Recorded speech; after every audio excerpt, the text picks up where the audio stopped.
You can see all the little bubbles connecting. Hey, everybody. How are y'all? I know it's a long time no see. But the last time I saw almost everybody was Project Sticker Shock. So just a few weeks, really.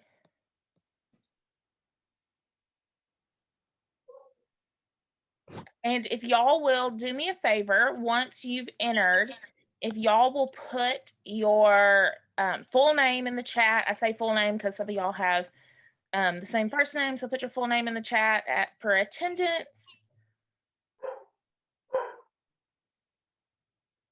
We have a dog friend join us. If I was at home, Molly would be everywhere.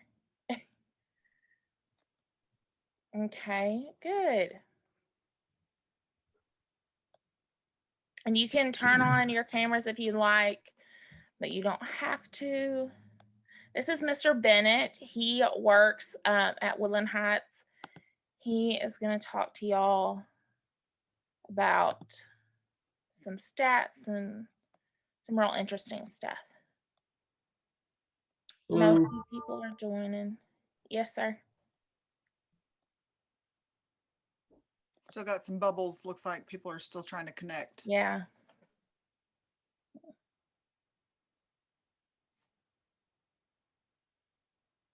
Stephen, I think you were our very first Zoom meeting for last year's All Stars when the pandemic started. Well, maybe next year we'll all be in person. That's right. Yeah. We hope so. We sure hope so. That'd be great. Okay. I don't have anybody waiting to join, so I do have someone that's still connecting, so wait a second. If everyone will put yourselves on mute, just in case if there's some unexpected noise or anything. Thank y'all. And don't forget to put your name in the chat for attendance, because you definitely want to get credit for being here.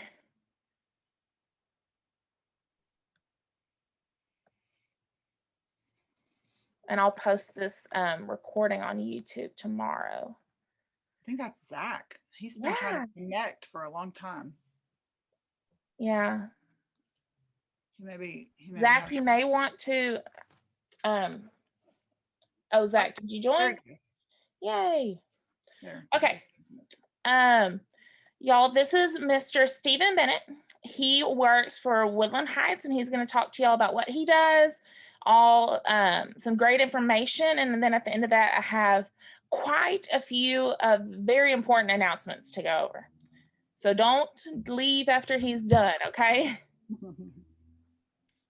Hello, how are y'all? I know you probably can't communicate back and forth very well, but we're going to get started with a few comments about drug-free and distracted driving. And first of all, yes, my name is Stephen Bennett. I'm the ER director at Woodland Heights Hospital. Just a little bit about Woodland Heights. Woodland Heights is the oldest hospital in Anderson County. We celebrated the 100th year last year, so that's pretty much of a good milestone for our hospitals to be in business for 100+ years now. We are a level 4 trauma center, designated trauma center, so we treat patients that are affected by trauma. We're a stroke designated hospital, which means if you have a stroke or that you can be treated at our hospital. And then we're a chest pain accredited hospital, means that we treat all kinds of chest pains, heart attacks. We were the first cath lab, which means that we do heart procedures in the county. So we've got some history there. We've got a lot of great staff, a lot of great ER staff and physicians. But what we're going to talk about today is just a few things that kind of affects you as high school graduates, soon to be graduates, and most of y'all hopefully are driving or soon to start driving. If you haven't yet, I'm assuming as a senior in high school, you're probably already driving. But if you're not, we're going to discuss a few things. But one of the things we're going to talk about, I guess it kind of focuses mostly on the topic for drug-free all-stars, is what drugs do you see in a high school setting? And it's surprising some of the statistics that we've looked at shows things that you wouldn't think of as drugs per se. Prescription drugs is more prevalent in teens because they may be easier to get a hold of, right? Why is that, you think? Why do you think it's easier for a teen to get their hands on prescription drugs? Well, You can unmute yourselves or type it in the chat and I can read it. yeah, we'll take questions. So why do you think it's easier for, or why is the prevalence of prescription drugs higher than other drugs, say street drugs like Well, marijuana? I believe that sometimes some teens are just curious about the prescription drugs, and they tend to like look through their parents' medication cabinet if their parents take medication, and they just don't understand the effects of the medication that it has on it, so they think it's not going to harm them, and they just take them. Great, that's a correct. But think about not only mom and dad, how many grandparents are out there that I would say mom and dad or parents, someone you live with is going to keep an eye on you closer. But what if you have these kids that goes to visit grandma or grandfather, and maybe they sit in the living room and they're watch TV, and you go to their bathroom, and or a teen may go to their bathroom and say, well, what are these drugs about? So they're easier to get your hands on than say, not everybody can easily get a hold of street drugs. That prescription drugs is the easiest thing that can get a hold of. Most houses have some type of prescription drug. So think about the things that affect schools. So kids, school age kids, even kids that graduate from high school into college and then lives their life. What kind of drug would you think is prevalent with kids or teens that helps them with studying or helps them to stay focused? What do you think that kind of drug would be? Adderall. So you said that. So on the there's some statistics we'll look at. Top five. One of the fifth most common drugs abused by kids in high school age or soon to be graduate is Adderall. That's right below marijuana by 2.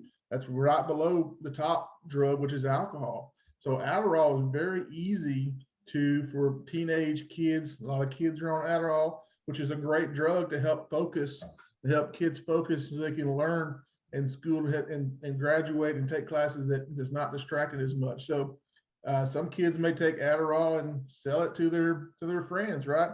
And that's one of the things we got to think about when we're thinking about drug-free, not only street drugs, we're also going to think about those prescription drugs that are really easy to get their hands on. What do you think? We've already talked about alcohol and marijuana, but is cigarettes considered a drug? Yeah, for sure. Cigarettes, it maybe not as prevalent as it is 15, 20 years ago. I don't have those stats, but I will tell you that I believe that the smoking has decreased, and what has taken its place? The cigarette smoking. Vaping. So vaping is one of those things that that for what we can see in the ER setting, the emergency room setting, where patients come in and they may say, I don't smoke cigarettes, but I vape, so that's not really considered smoking. Well, it is. It has a chemical in there or a drug in there that affects them some way, which causes a illicit effect on their brain or whatever it might be. And also, there's things in those inhalants that we don't know what's in there. Chemicals, but they mask the kids these days. We're seeing in the ER setting. Mom and dad may think he's 18, he's vaping, it's fine, but he may also be vaping things like TCH or THC, which is the product of marijuana.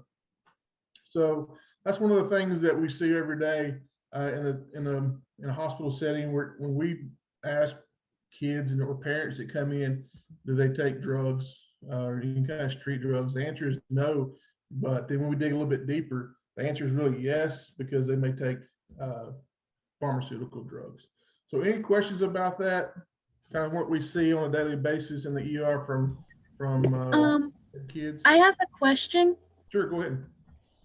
So in the ER, and when you go to examine their lungs, can you tell the difference between a smoker's lungs versus a vapor's lungs, or no? That's a good question. So vaping has been around for how many years? Just a few years, right? It kind of started about 5 years or so. I guess I don't have that in front of me, but it wasn't very popular, say 10 years ago. And they thought the makers of the vaping products would say, well, this is going to be a non-smoking, it's an aerosol, or it's a more of a liquid vapor type of drug. Well, it does affect when if you see these folks going down the road, this huge plume of smoke or vapor comes out of a lung, or somebody's doing this, you would think, well, that's just not smoke, that's just vapor. So what is pneumonia? Anybody studied healthcare stuff? What is pneumonia? If you get pneumonia, what is that? So pneumonia is when you have fluid on your lungs. So smoking, when you smoke a regular cigarette, that will cause you to have fluid buildup. But when you're vaping, you're inhaling liquid, which is in vapor form, into your lungs, is also causing pneumonia. So the question is, in the comparison, yeah, there's such things as a black lung, or have somebody that smokes for a long period of time. You can tell they've smoked because the X-ray or CAT scan is different. But on the other side of that page, we can tell if somebody has a history of vaping because they look like they have pneumonia. The little pockets inside your lungs, which is alveoli, fill up with fluid that causes you to have pneumonia. So you can tell a clean lung. You say someone has a clean, healthy living where they don't vape, they don't smoke, compared to someone that vapes. So to answer your question, yes, we can see some comparisons there between cigarette smoking versus somebody that vapes. Thank you. You bet. Any other questions about that? One of the other things we wanted to make a topic or talk about is synthetic marijuana. Who's heard of synthetic marijuana? It's pretty easy to get your hands on, right? Why is it? It's not sanctioned by anyone. It's synthetic. It's not a true marijuana. But what we see in an ER setting is teenagers into adults can get this synthetic marijuana from a convenience store.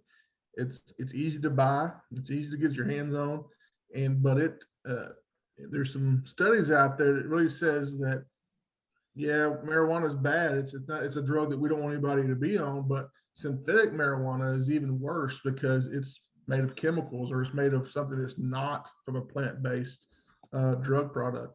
They're both bad, don't get me wrong, but synthetic marijuana causes huge side effects when folks take that kind of drug, and it causes a lot of long-term effects. So that's another one of those things we see when we see somebody come in. We ask about drug use, what kind of drugs you use, and they say, well, I don't have any drugs. I use synthetic marijuana. That still causes a lot of side effects, which also causes damage. So one of the things we want to talk about today is not on the subject of drug use, but as a topic that we see every day, especially on the weekends.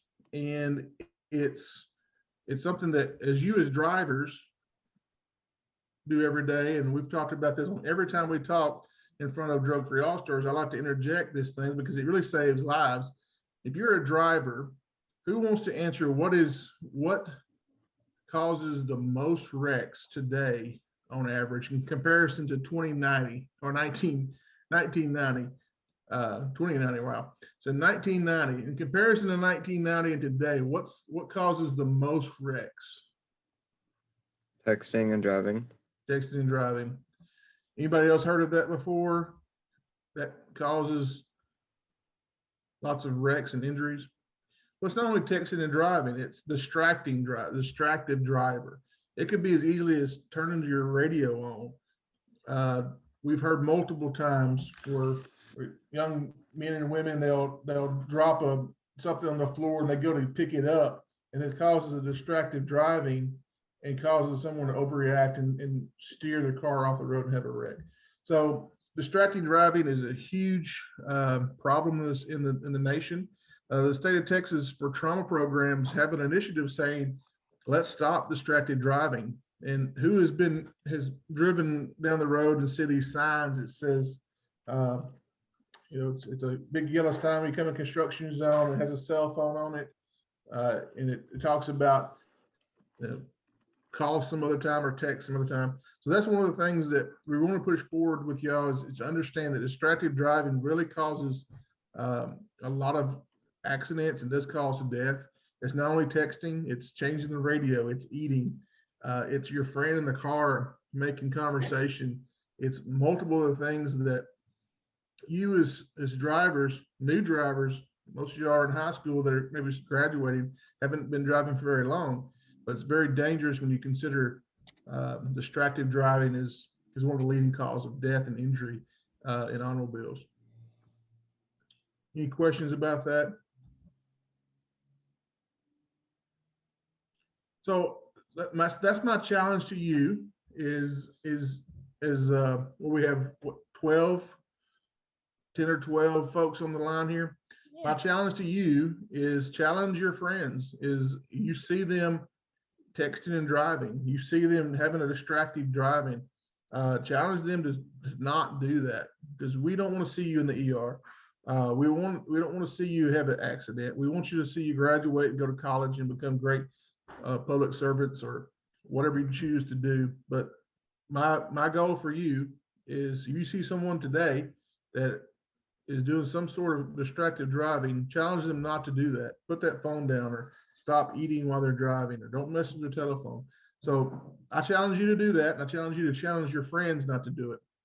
I'm going to close by saying, some of you are graduating here in a few weeks, and we want to see if you can do that challenge and push forward the next several weeks and months and years and say, let's not do so much distracted driving so we can get that number down from what causes so many injuries and deaths.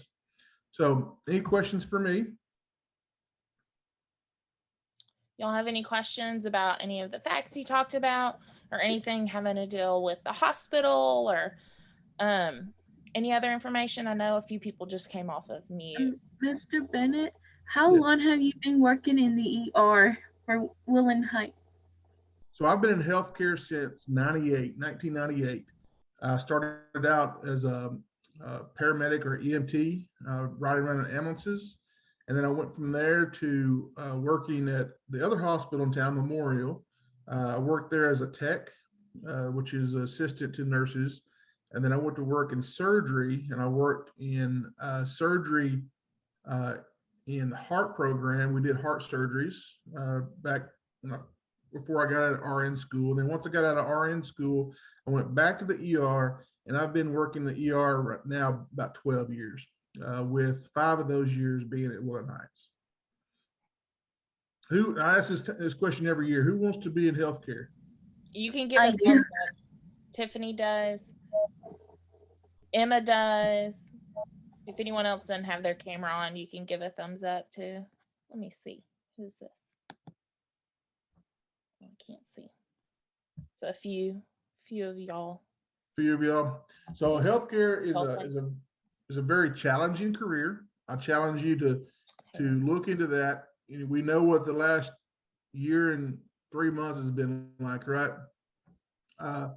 It's because of teachers and healthcare providers and people's public servants like the coalition and multiple other people that reach out and help communities and provide great care to folks like we're doing today, giving you information about this. So I challenge you, if you want to be a public servant or you want to be in healthcare, that's a great career. It's supported lots of folks in this community. We're we're soon to be, Lufkin is soon to be the healthcare hub for the region.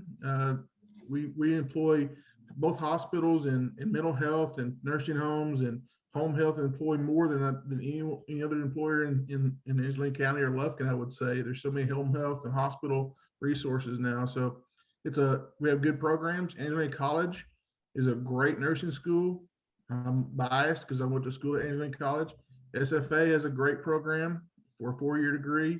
SFA has a great program for multiple things, but Angelina College has respiratory and x-ray technology and lab tech and multiple other healthcare programs. So I challenge anyone that's in healthcare to stay around local, go to Angelina College, go to SFA. They're both great programs.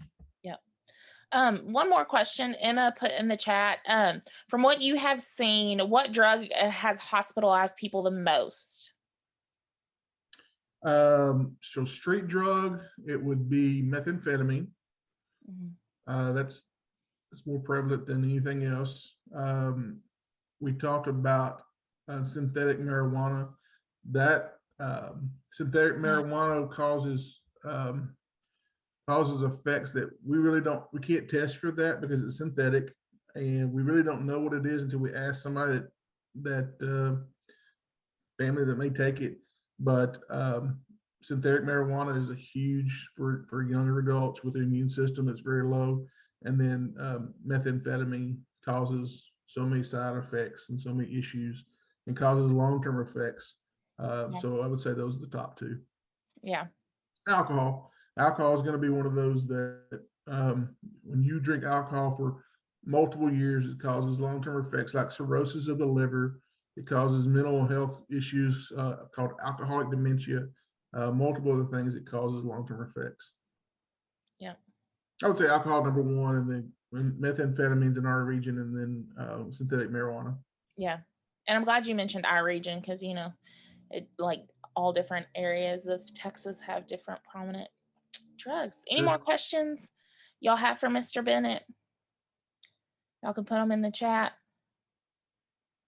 Okay, well, thank you, Mr. Bennett, for coming and talking to the All-Stars and telling them and teaching them how to be safe and what it's like working in the emergency room right now. We want to thank you for everything you've done for the last year and what you're going to be doing for many years to come.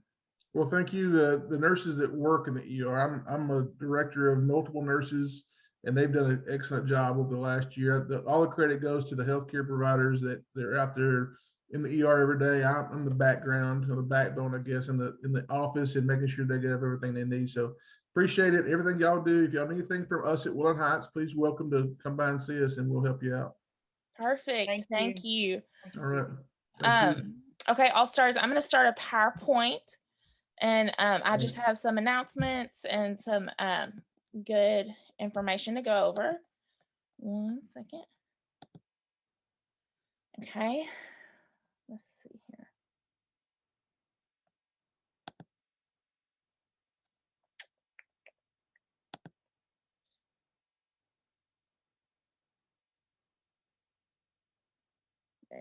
There we go. Okay. So the very first thing we're going to announce is that the Drug-Free All-Star Scholarship application is available. So the scholarship application, I have a long Google Doc that I'm going to send and they'll remind, and I'm also going to post it in the comments of the YouTube video from this recording. But it has the application available for y'all to download and to print. The application will be due on April 19th. So that gives you about a month to complete it. And there's requirements, there's an essay, a reference. But the one thing I really wanted to stress with y'all is that when we look at these scholarship applications, one of the things we look at is your involvement in the Drug-Free All-Stars. The amount of hours that you have accumulated across the year is something that is part of the scoring of these applications. And so we do have a lot of volunteer opportunities coming up, and I would really look into, if you are interested look into participating in those volunteer opportunities. If y'all have any questions about the application or turning it in or anything like that, y'all know y'all can message me or email me about anything like that. But this is something that volunteer hours is very, very important for. And so we just wanted to reinforce that to y'all, because after this, I am going to be talking to y'all about the upcoming volunteer opportunities. So y'all know that this Saturday we have Touch a Truck. We have 4 shifts and they're each an hour. The Google form has been sent out via Remind. It's not too late to sign up. We are still looking for people to sign up, so we would love to have y'all. We ask that you wear a mask the whole time. We're just going to be passing out information, talking to the kids, giving them some stuff. And then next week, we also have Lufkin and Boys and Girls Club activities every single day. And they're kind of leading up to a big glow dance party on Friday, which we're going to be talking about throughout the week. The presentations are going to be over tobacco and alcohol, and we're going to give you all that information. But if you're interested, you will get a t-shirt for helping, and you can fill out that Google form. It's still not too late to volunteer for that. So as y'all know, at the last Drug-Free All-Star meeting, I mentioned National Drugs and Alcohol Fact Week. Some of y'all are doing some lunchroom tables at your school, passing out information, passing out goodies, sharing, doing games, stuff like that. And another volunteer opportunity you have is to participate in National Drug and Alcohol Fact Week via social media. So this Google link to a drive where there are all social media frames for each day of the week. There are printouts where you can write your reason why you are drug-free for each day. And there's guidelines for the social media posts, because there's hashtags you have to use for every day. There's different requirements. So if you post a video, that's an hour of credit. If you post a picture, that's 30 minutes of credit. And we are going to reshare them on our social media. So this is a great way to really rack up volunteer credit if you do every single day. So that's 5 days out of the week. That's 2.5 hours of volunteering. That's a good amount. And that's just for posting a picture every single day. And then I've already sent out school announcements to the school leaders. But if you did not see that, I'm going to check back with y'all and just make sure that those announcements will be read. So those are linked as well. But if y'all have any questions about the social media frames, I know a lot of y'all are much more technology advanced than I am, especially with TikTok and Instagram. But those social media frames are super easy to use. You just go online, download it, and you can use it on Instagram in your stories or on your actual account. And if y'all have questions about that, please let me know. But remember, those guidelines are right there, and they'll be on the Google Doc as well. And then we have quite a few events in April. So April 10th, we have a Family Crisis Center Resource Fair that's also going to be taking place during the Parks and Rec Walkathon at Jones Park. And so it's going to be, there's going to be cheerleaders and a band and a DJ and all that good stuff. But we're going to be passing out information to families about different things we provide. And so that's going to be a great way to interact with more families. Angelina Beautiful Clean needs some volunteers for their clay shoot, and that date's wrong. It's actually April 17th. It's just on a Saturday, and there's 2 shifts. We would really appreciate you to sign up for April 10th first, and then if you have April 17th open, that would be a great opportunity as well to get some hours. And then Drug Take Back Day, which happens every April, the last Saturday in April. We're going to announce shift times pretty soon, and I will send out the Google form to sign up for that as well. And you can also keep up to date on the Google Doc that I will be posting via Remind. We have some other volunteer opportunities.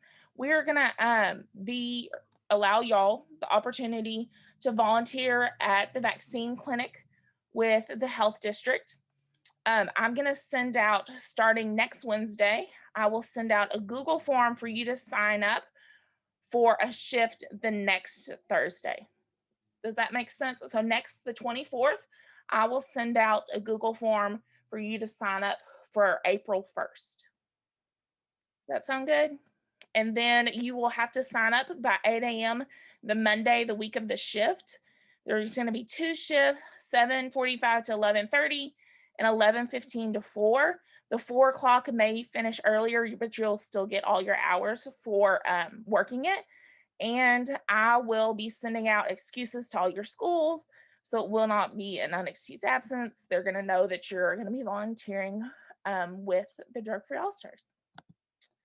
Okay, and then this is something that I've been mentioning for a while, but it's also a really great opportunity for volunteer hours. We have Say What Summits. Say What is the tobacco youth organization for the state, and they have summits every year. They have 5 summits this year. The last one happened on March the 6th, and it was really great. It was about race and tobacco, and it was really great. And the next one is actually this Saturday. It's COVID and vaping. It's gonna be really, really interesting. You can get 2 volunteer hours for each summit. If a student attends 2 summits, you can get 1 meeting credit with a max of 1 meeting credit and 4 volunteer hours. Does that make sense? And so we ask that you register with the group name Drug Free All-Stars, but as the coalition as your school district. So you have to fill out a group name and a school district. So Drug Free All-Stars is your group name. The coalition is your school district. And this is going to be on this Google Doc as well. And there's also, if you can't make this Saturday, there's 3 other dates after that, and they're going to be really, really interesting as well. Say What always has super interactive, fun, but also educational webinars. We are asking, or I'm asking you to make sure that if you're interested in attending a summit, that you sign up by 5 p.m. the night before. Because that morning they'll send out the link. And so we just want to make sure that everyone is signed up ahead of time. Okay, y'all have any questions or anything? Nothing? I know there's very few of y'all, but that's okay. I'm so glad that y'all were able to make it and that you could be here. Any questions, you can give me a thumbs up or ask it in the chat or anything. No? No questions? Okay. Can I say something, Abby? Yeah, for sure. So, we know that we haven't been able to have many in-person things, but we are talking about having some kind of in-person thing, social or something where we can bring all of y'all together. We are wanting to do something late April, May.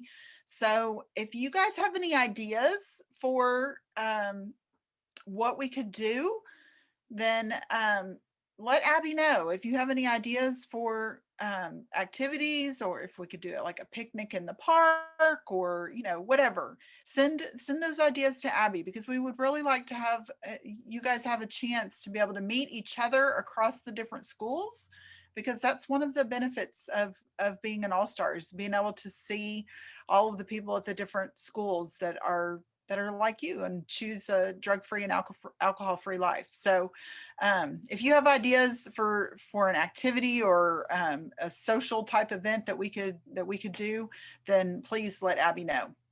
Yeah. And maybe your church has done something that's worked really well and y'all are interested in doing that again with our group. That would be really great. So yeah, just send me a message or an email, whichever.